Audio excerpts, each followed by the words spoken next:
संतश्रेष्ठ तुकाराम महाराजांचा जो आहे अश्वांचा गोल रिंगण आज इथे पार पडणार आहे आणि अतिशय डोळ्याचं पारणं फेटणारं असं हे दृश्य असतं आणि हा जो रिंगण सोहळा पाहणं म्हणजेच एक सुख एक समाधान असतं। आणि आता काही माऊली माझ्यासोबत आहे, त्यांच्याशी आपण बोलणार आहे। आज संतश्रेष्ठ तुकाराम महाराजांचा पालखी सोहळा आता इथे आगमन झालेला आहे, आता रिंगण आहे, काय सांगाल? या ठिकाणी जगद्गुरु जगतवंदनीय संत तुकाराम महाराज यांच्या पालखी सोहळ्यामध्ये या ठिकाणी आगमन अकलूजमध्ये झालेलं आहे। त्या पद्धतीनं आम्ही या ठिकाणी आमचे बीड जिल्हा अंबेजोगाई परिसर नांदगाव दिंडी क्रमांक 308 हरिभक्तपरायण पांडुरंग महाराज कोकाटे यांच्या दिंडीमध्ये आम्ही सहभाग होऊन या ठिकाणी आनंद घेण्यासाठी आलेलो आहोत। आणि ज्या वेळेस आम्ही पांडुरंगाचा सोहळा असतो त्यावेळेस आम्ही कुठलाही विचार करत नाहीत, पाऊस असेल अडचण असेल काही बी असेल दुखत असेल काही बी असेल त्याचा न विचार करता आम्ही श्री पांडुरंगाच्या चरणी मस्तक ठेवण्याकरिता समर्थ झालेलो आहेत। आणि आम्हाला कशाची गरज नाही, काही आम्हाला फायदे नाही, काही नाही, फक्त आम्हाला पांडुरंग पांडुरंग पांडुरंग पांडुरंग पांडुरंग हे पाहिजे आम्हाला। याच उत्सवामध्ये आम्ही सर्व भावी भक्त आणि या ठिकाणी आम्हाला मीडिया व पोलीस प्रशासन व आरोग्य तपासणी वगैरे आमच्यासाठी उपलब्ध आहे।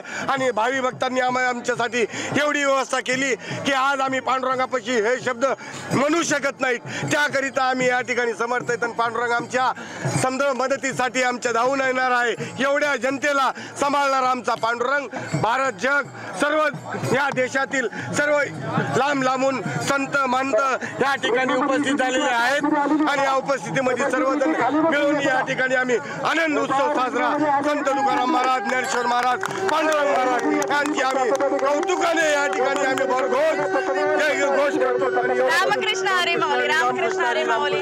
आता या सोहळ्यात माऊलींच्या पालखीचं जे आहे आगमन आता झालेलं आहे आणि हा रिंगण सोहळा आम्ही तुम्हाला दाखवणार आहे। आपण पाहिलं की बीड जिल्ह्याचे हे वारकरी होते आणि पालखी जे आता तुम्हाला दाखवतो पालखीचं आगमन जे आहे आता होत आहे। कधी दाखवणार तुला?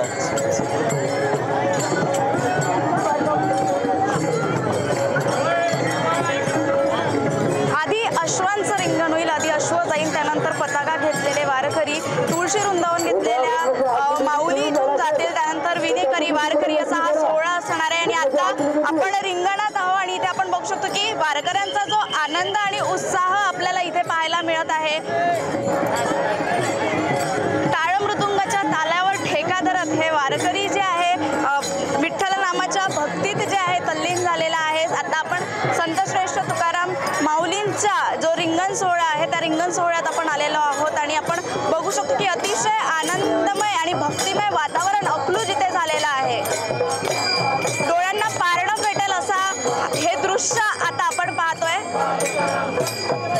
ज्ञानबा तुकाराम माऊलीच्या जयघोषात संपूर्ण वारकरी जे आहे ते भक्तीत तल्लीन झालेले आहे। तुळशीवर वृंदावन घेतलेल्या माऊली ज्या आहेत त्या इथे आपल्याला पाहायला मिळत आहे, पताका घेतलेले वारकरी इथे आपल्याला पाहायला मिळत आहे, गळ्यात तुळशीची माळ, डोक्यावर तुळशी वृंदावन घेऊन हे आता पंढरपूरसाठी मार्गस्थ होईल।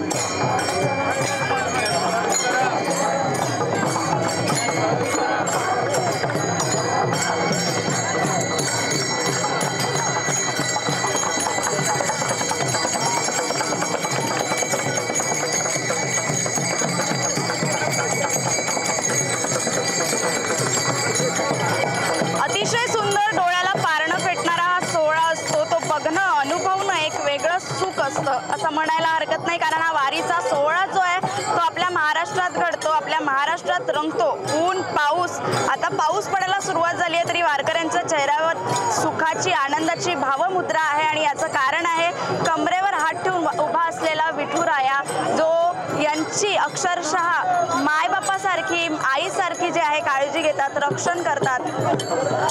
हा रिंगण सोहळा पाहणं म्हणजे सगळ्यात मोठं सुख, हा सुख सोहळा स्वर्गी नाही असं म्हटलं जातं। भानं हरपून खेळ खेळतो रंगतो भक्तीत वैष्णवांचा मेळा, भक्तीने भरलेला रिंगण सोहळा, पहावा याची देही याची डोळा।